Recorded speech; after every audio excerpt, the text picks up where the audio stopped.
how to take control of your fears and speak with confidence. So hopefully you're feeling that you would like to be a little bit more confident with speaking.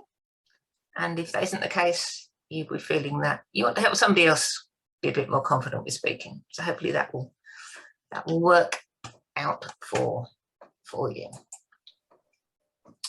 So what I'm going to say is you're going to put yourselves on mute, and then, or if you think there's likely to be any background noise, feel free to comment in the chat. Do comment in the chat. I'm going to put a Q&A section towards the end, but if you want to ask any questions as we go through, that's fine too.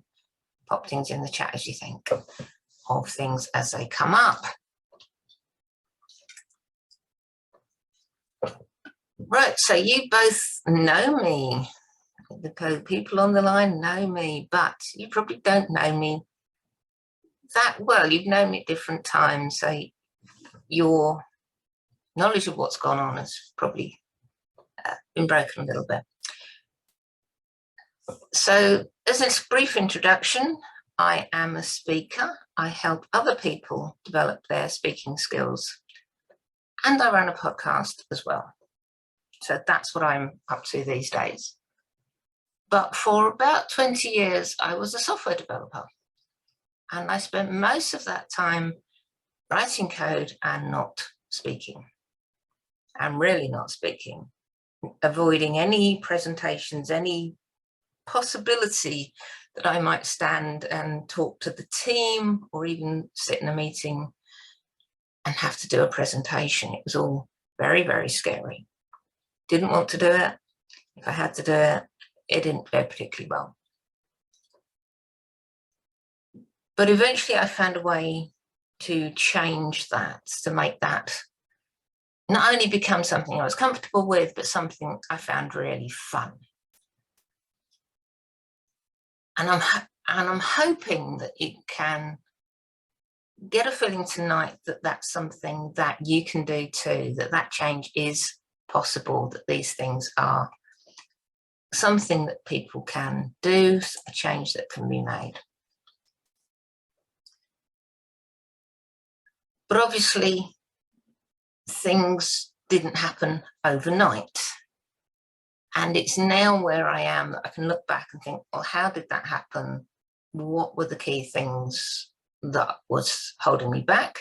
And what were the key things that I learned and developed in order to become a better speaker, in order to become a more confident speaker?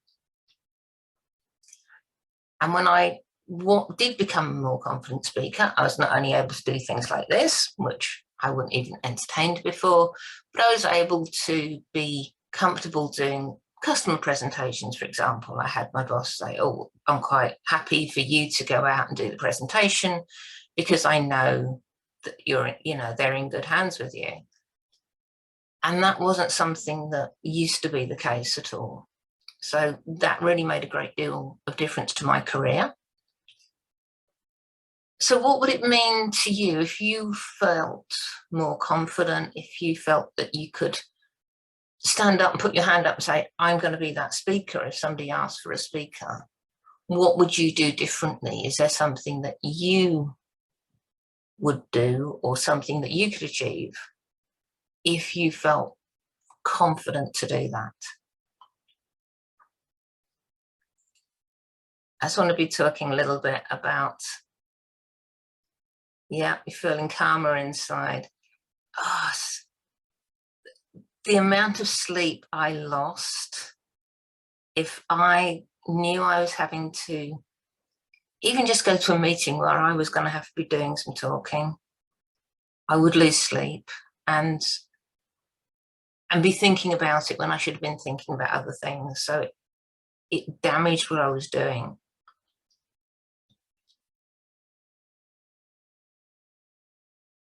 Authority, yeah. So how you come across and being able to be, I think, yes, it's that being able to be confident. So I'm identifying a lot with what you're saying there. So basically what I'm going to do tonight is talk about that route and think about, it's a little bit like, I don't know if you go for a run or a tour or you go for walks, but you've probably seen these apps that you have on your phone, and maybe you go out and you take some detours. Sometimes something's in your way, you have to go a different route, and actually when you come back and you look at the phone, you think, oh, well, there was a shorter way to go than that, and I can see where I've actually been. And that's really what I'm sharing with you tonight.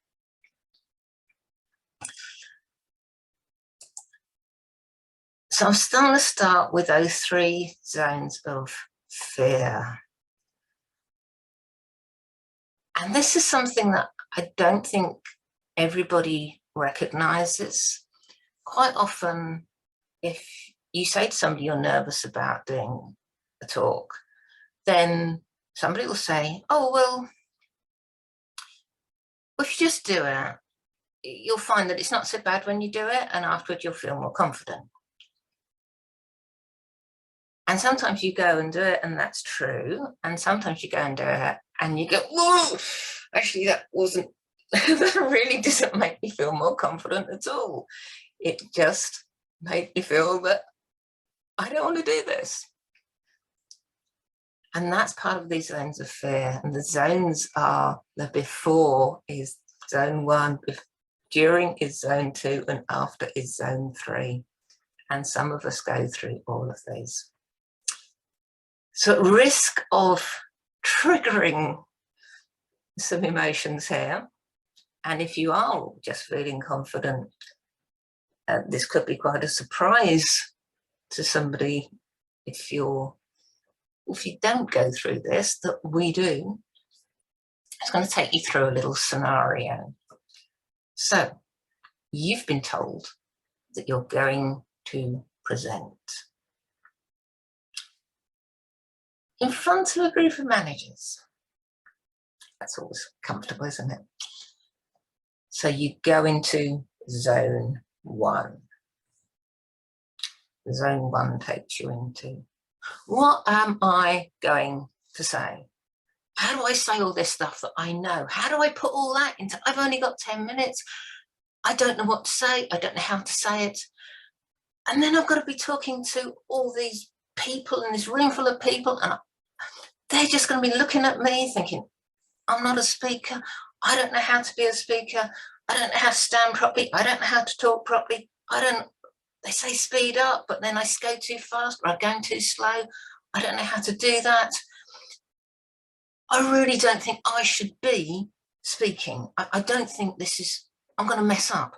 I'm going to mess up. I'm going to forget my words. I'm going to mess up. It's going to break my career. And now, I really don't know what to do, because they are just going to think I'm incapable. That's zone 1. That is the fear that we can be going through if, while we're actually preparing for this talk. Hopefully not all of those things all of the time, but just give me a yes if some of that relates to how you feel, because I've certainly gone through all of those things at different times, and that's just before the speech. So then we move into zone 2, the day itself. You're just waiting to go on. I've forgotten all my words. What's my name? I'm not going to remember anything. I practice that script. I don't know any of it. And then, I don't know about this audience. Right, okay, so I'm standing up in front. Oh, this room did not look this scary before when I was sitting down there. I don't like this view. I don't know how to do. I'll put my hands by my side. Now that feels really, really rigid. I'll put them up here. Oh, now I look like I'm getting held up. How do I stand? I don't know how to be a speaker. I don't know what they do. Oh, okay, right. So I'm remembering I've forgotten my words. I have forgotten. What on earth? Oh, there's somebody yelling at me now, telling me I don't know what I'm doing. I've forgotten all my words. I shouldn't be here. Why doesn't somebody get rid of this heckler? Oh yeah, they're in my head. Right, okay. And the audience is looking at me and I can tell they think I'm a fool. Right, okay. Now I'm just going to get off the stage. And that's zone 2. Now, people say it's all going to be fine after that, isn't it? You ever been told that? It's all going to be fine. Some of us go into the zone 3, and to be honest, the number of people I've spoken to, this is more than anybody thinks. I thought it was just me, but zone 3 is after the speech. Oh, I got that speech. I did part 2 after part 3, and that was in the wrong order. And I think I messed up. I said something wrong. I did that wrong. And somebody said I should have said that differently. Somebody said I was too quiet. Somebody said I spoke too fast. I'm not a speaker. I shouldn't be here. And I don't think, they think I'm an idiot now. They don't think I know what I'm talking about. Oh, I don't think I should do that ever again. And that is zone 3. And it's exhausting. It's absolutely exhausting.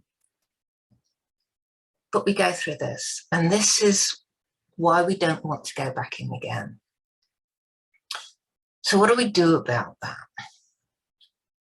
And the thing is that, I don't know if you've noticed, but throughout that, there was actually 4 themes going on. 4 themes that we have in our head. And this is the 4 pillars of confident speaking. And it's all about relationships. It's all about relationships. And I'm going to go through the first 2, which are actually the easiest ones, and then I'll talk about the next 2. Pillar 1. This is a relationship with your content. All the way through that, I was thinking about, how do I get all this information that I know into this time that I've got? How do I remember this script that I've put together? How do I remember those words? What do I do when I forget those words? And this isn't a very healthy relationship with the content, because what you're not asking, if you're asking those questions, is what's the purpose of what I'm saying? Your audience wants you to be present. They don't need you to be perfect. And that's really important to remember, because they don't know your script, and a lot of people will have told you this. The audience doesn't know your script. But the thing is, if you don't have the right relationship with that content, you actually are in danger of putting your script on a pedestal. And I don't want you to be doing that. I don't want you to be feeling that your script is the most important thing in the room, because it's not. The intention behind what you're saying is the most important thing in the room. And your audience, of course, and how you connect that across. So how do you get over that? How do you get around that if you're not going to wing it? And I really don't recommend that you wing it. Not really. I mean, people sort of do, but in actual fact, these are people who've gone through it lots and lots of times and actually have it in their heads. So this is something that I do full workshop on. So I'm just going to go through it lightning speed, high level, but defining purpose using what I call the gasoline method. Just because it sticks in the head, good to have a nice little bit of acronyms here. So what I want you to be thinking about is, when you're delivering a speech, putting it together, putting a presentation together, how do you write the purpose of what you're trying to do into a single sentence? And the way that I've found works for me to break this down, and I'm a very analytical person, so I'm a software developer for 20 years, so that's nearly 30, I guess. So that really, it connects with me, but you can make this a bit more free flow if it works for you. But there are 4 sections to it. And we start off with general purpose. And that comes down to 4 things. Your speech will have a general purpose, which is one of 4 things. You're there to inform people. You're there to persuade them to do something. You're there to inspire them, or you're there to entertain them. And if you think about what the most important thing is in that, then it starts to become a little clearer, the content that belongs there and the content that doesn't, and the tone that you want to present with it as well. So if you're persuading, then you want to think about, well, I don't want to necessarily be too flippant in some areas, whereas you might have a quite different tone if you're talking about the same thing, but you're there primarily to entertain a group of people. So general purpose is something to begin thinking about. The next thing is your audience. What binds your audience together? So I don't want you to think of it in terms of, oh, they're all from company A, or they're all from team X, or the sales team or something. But what are their common goals? What are their common points of reference? So for example to that, I was recently in a speech contest and I was talking about my childhood in the 1970s. And I knew that could connect with the audience and the judges because they're all my age or older.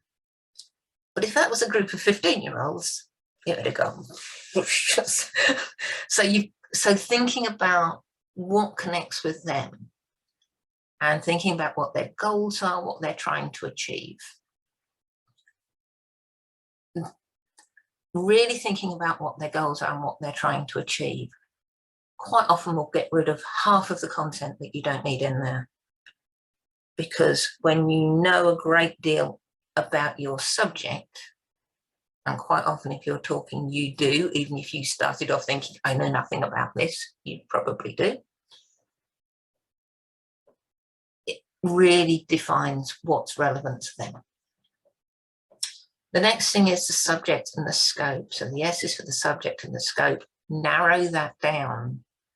It's sort of counterintuitive because sometimes you think, I need to fill out for this time. But what you want to do is try and focus in. So I want you to be focusing in on how little content can I have to achieve what I want to achieve.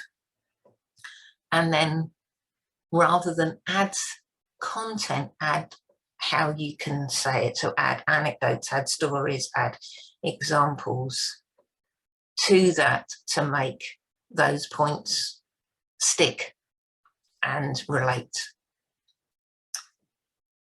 And the last part of this Gasso statement is the outcome. What do you want your audience to be doing, thinking, feeling after you've spoken? Now that's a real whistle-stop tour, but you can actually put that into sections and put it together. So for example, if you had a big family do and somebody said, oh, I want you to be talking to this group, you've got various members of family, different branches, you might say, well, I'm going to entertain a multi-generational family with anecdotes, surprising anecdotes, so that they'll feel more connected. So you create that sentence and then you bring that together and you keep that sentence with you as you're working on your presentation, as you're working on your speech. You can take it up to the lectern with you, wherever it is you're talking, or have it by your laptop, and just remind yourself that's what you're trying to achieve. Now, going back to the script, write a script. It's fine. Fine to write a script. It's fine to practice against that script.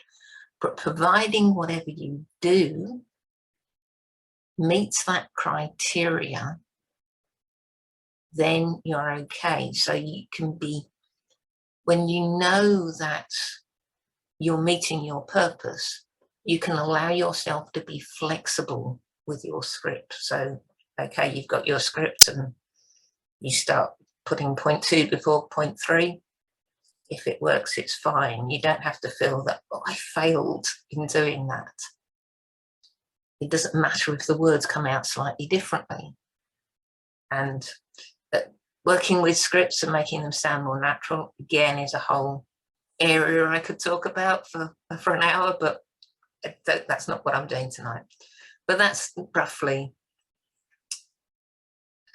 the essence of what I'm saying here. Thinking about that purpose, understanding the purpose, helps you understand what the content should be, helps you get a better relationship with your content, helps you feel more relaxed about the script, and whether you use a script or not, in the end, it doesn't really matter.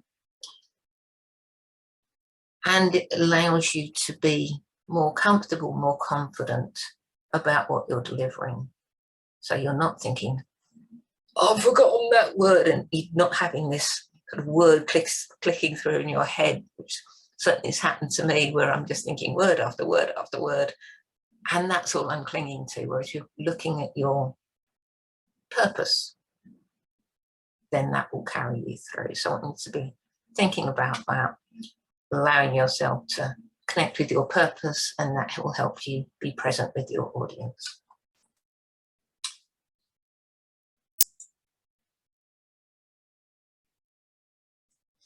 So your script is not your message, is really the key point in this. Pillar 2, this is your relationship with your role as a speaker. This feeling that people are speakers and people are not speakers. And this is how I felt for a long time. So although I would think, oh, I can read a top 10 list of skills, I can work on certain skills, it didn't make me a speaker. And I want you to understand that, to be honest, there isn't such a thing. A speaker is somebody who confidently stands up and speaks, or who speaks. And all speakers who have reached any level of skill have been working on those skills for some time, and the good ones are still working on them all to get better at those skills. So you have more skills than you realize, and you are somewhere on that spectrum and moving on that spectrum. But getting into the frame of mind of thinking, I am a speaker because I'm speaking, it's not a us thing, and just getting a more healthy relationship with, this is just something that I'm working on, these are skills I'm developing. And just be comfortable that you are going to learn and develop and keep learning and develop, as we all do.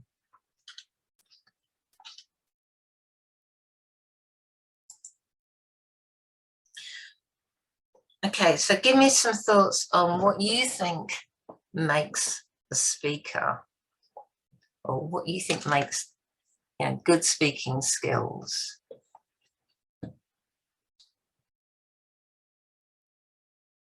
Yes, engagement, knowledge, and knowledge is quite key. It's that content. And the thing is, when you're bringing that to the stage, you're bringing what you know anyway. So it's usually the fear of feeling you don't have that knowledge that starts to cause problems. It's not actually the knowledge itself. And when you're comfortable enough, when you're comfortable being there, it's okay to say, I don't know with some things. I think we actually give other people a lot more flexibility to say that quite often. than we do ourselves. So these are some of the skills that people will always be working on. Voice, speed, and that includes speed, vocal variety,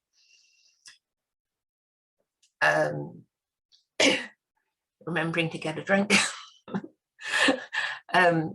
Yeah, so how we use our voice, how we move around a stage, or perhaps don't move too much if we're on camera. I'm probably moving a little bit too much, but I notice these things on me. How we select the right words for things, how we use humor to connect. That's something definitely a lot of speakers will work on.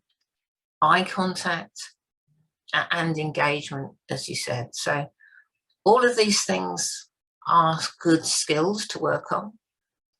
But in reality, you can work on them. You work on them through practice. You work on them through getting feedback. And you can do that from whether you hire a coach, you go on a course, whether you just record yourself and do that, whether you stand in front of a mirror and do these things, which only works to a certain level, but it does work to some degree for some people. All of these things are feedback. I would say if you can, if you're going to be speaking in a situation where you've got a decent crowd, you're not very sure about things perhaps, if you've got a buddy there, if you've got an ally there, tell them that you would like some feedback and make sure it's somebody you trust, obviously, but try and get that feedback. But it's just skills to work on, and you can keep working on those. But the key thing is that I would say to work on this, and this is the thing that everybody thinks about. It's all about the skills. And when I've got the skills, I'll be confident, I'll be great. But you do have to be prepared to be imperfect, and you do have to prepare to practice. You don't look at a bodybuilder and go, oh, well, they won bodybuilder of the year, I want muscles like that. And if you don't go to the gym, you're not going to get them. It's not going to happen. So that's definitely a thing that, bring those, you need to be practicing those skills.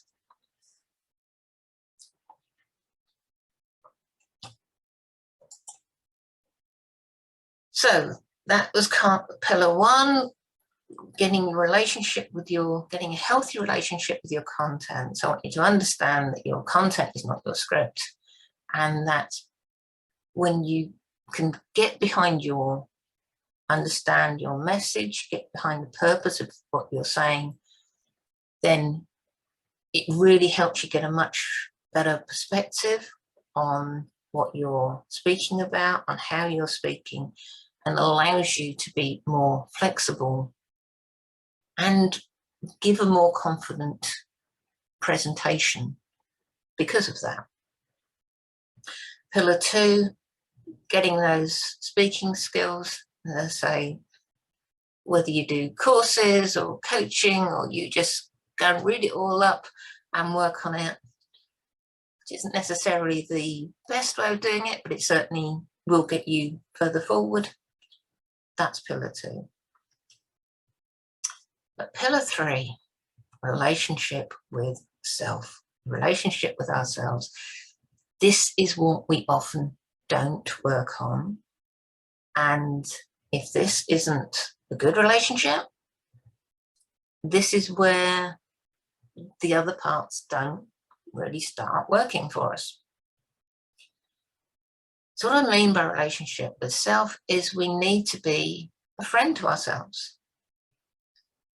As I went through that initial, zone 1, zone 2, zone 3, I was telling myself that I wasn't supposed to be there. I was telling myself that I was going to mess up. I was telling myself that it was going to be bad, bad outcome. I was telling myself, I wouldn't remember things, telling myself I didn't know enough. telling myself a lot of things actually, A, weren't true, and B, I would never speak to a friend like that. So why do we allow ourselves to speak to ourselves like that? And we need to start working on that to make that happen. And the best way I would say to do this is to find your mantras. Now, some people feel that mantras are everything to them. You may have mantras. Give me a yes if you have a mantra, use mantras.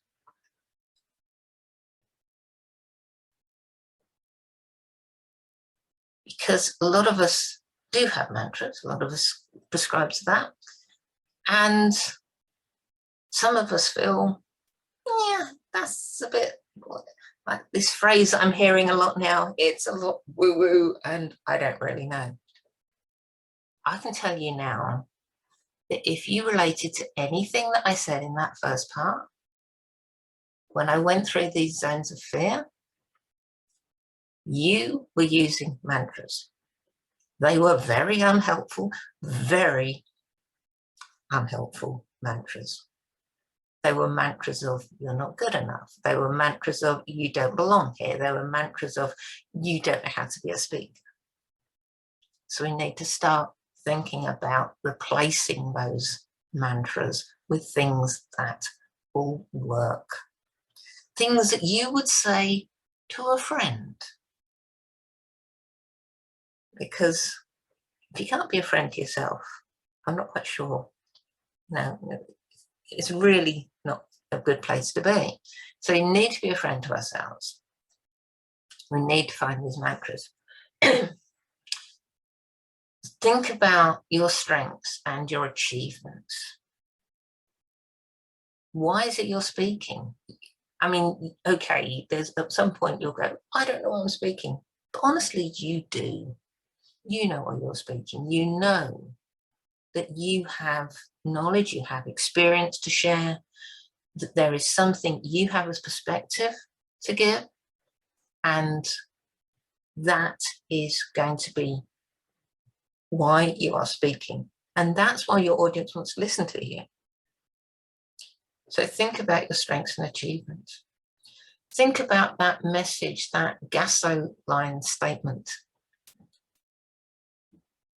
If you're going into a presentation, you're going into a talk, think about how you might form that into what you're giving to your audience. So I am here to help someone in this audience find what they're looking for. And if that may be what you need to give them, and remind yourself that that's what you're there for, because that's what it's all about. So we often think that, you know, our audience is really sort of judging us on that. They're not judging us on whether we're the speaker or not. They're judging us on what they came to hear. They're judging us on the information. They're judging us on what we're delivering to them. Now, I'm going to go back to that horrible bit when we're talking about it all goes wrong. We think it's going to go wrong. We tell ourselves it's going to go wrong. We forget our words when we're talking. And we start getting this inner heckler going on. I want you to think about that and think about if that happened to a friend of yours, what would you say to them?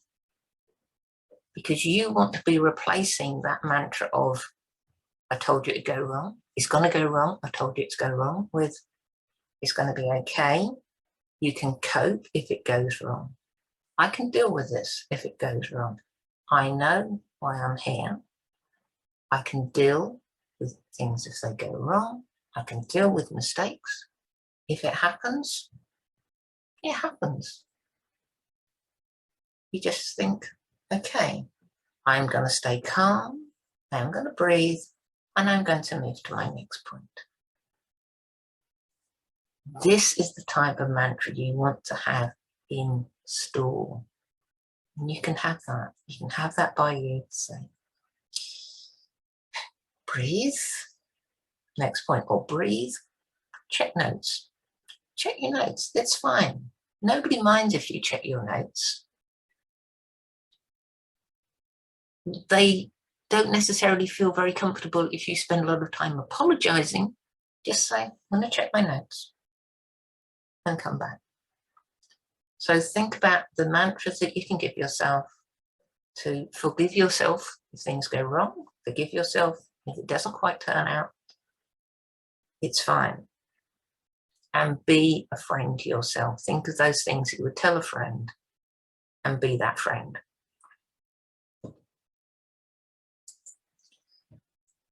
So that's pillar 3, the relationship with yourself. Be your own cheerleader and allow yourself to make mistakes.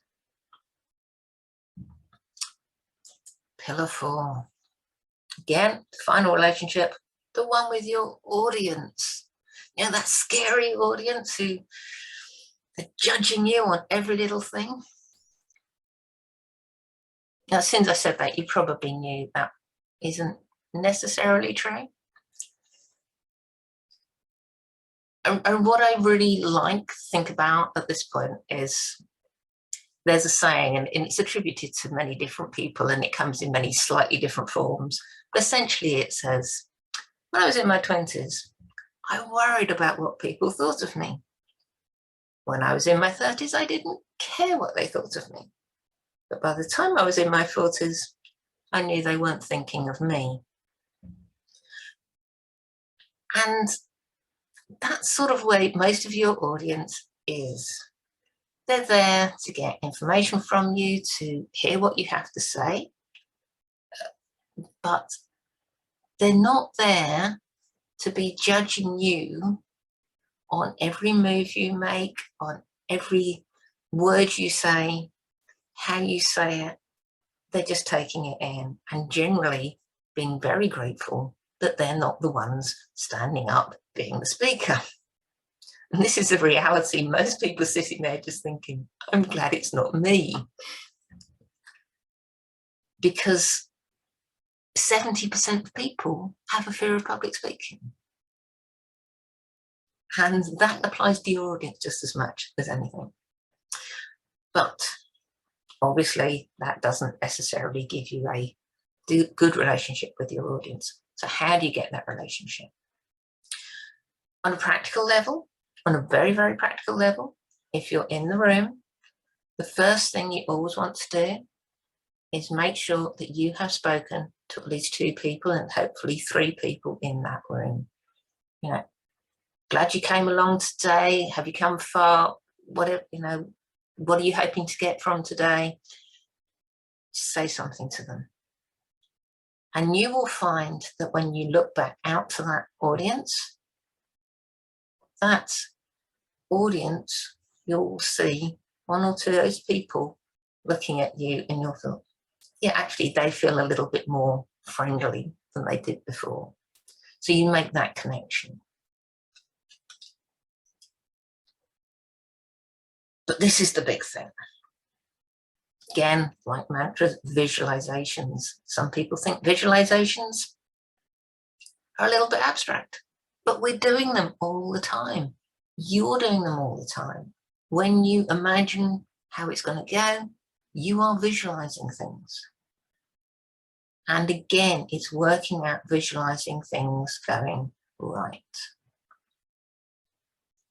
So I want to take a moment now and I want to sit back, and if we're not putting kids to bed, and you just shut our eyes and imagine that you are going to go up and speak to a good crowd, a good sized crowd. And you're being introduced now. Your name's being called and they're saying great things about you. And there's a round of applause and you are going up to face that audience. And as you come up to the audience, they're applauding and then they're quieting down. and you're delivering your first line with confidence. Your audience are hanging on to every word. They're listening. Maybe they're laughing because you could have had a good joke there, didn't you?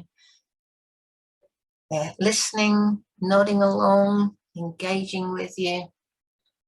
And you're finishing up, delivering that last line. It's getting a round of applause. You know that's going to be a memorable line with them. And as you leave the stage, they're all applauding. A few are coming over because they just want to know more. Now open your eyes and tell me how that feels.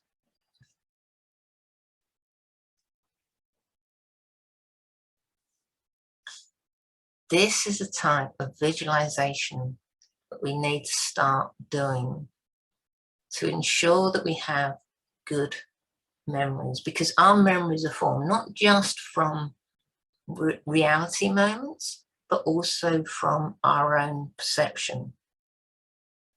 And we project that perception onto things. So if we think it's going to go badly, it tenses us up and we visualize that happening.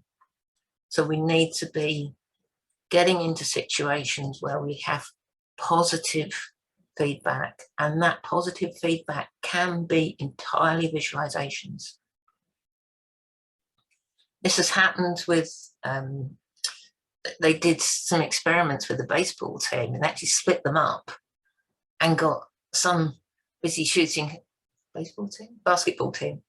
They got some shooting hoops for real on the basketball court, and they got the other half visualizing themselves doing that and doing that over and over again for the same amount of time. And they got the same level of improvement in both groups, because that power of visualization is really strong. So if you can get with supportive feedback, you can get that, then that helps too. But get that visualization working and practicing on that, because otherwise you're going to be visualizing the wrong things. So visualize success, visualize confidence, and I'm even going to say visualize that moment when it doesn't go to plan, and visualize yourself confidently dealing with it, because something goes wrong now and then. You know, we don't have control over everything. If you've ever seen TV programs where halfway through the recording, the lights fittings fall down or something, and it's not always in your control. But being confident through that when it happens. And when you see somebody being confident, you have that confidence in them. So that confidence and the confident aura is really builds itself. So that visualization helps that along. So now that's really the four pillars of confidence. I've talked about those three zones of fear. The beginning, before, as you come up to speaking and you're preparing, the zone where you're actually speaking, or just about onto the stage and coming off, and that zone afterwards. I've talked about the four pillars of confident speaking. So your relationship with the content, getting a healthy relationship with your content, getting a healthy relationship with your role as a speaker, and just letting you understand that you are a speaker and you can be a speaker and you can keep improving as a speaker, as we all do. Your relationship with yourself and being a friend to yourself and supportive, and your relationship with your audience and understanding that they are people, you are people, they are not there and they are not going to be there judging you on those things, unless you're in a contest and they're judging you on those things, but that's a different matter. But this is not what people are there for. I don't know if you've ever sat in an audience, you've gone to see somebody speak and you thought, I'm just going to sit here and see what I think of the speed of their speech and their body language. Because we don't do it. We take in what they're talking about. And that's where we're at. So just visualizing that confidence.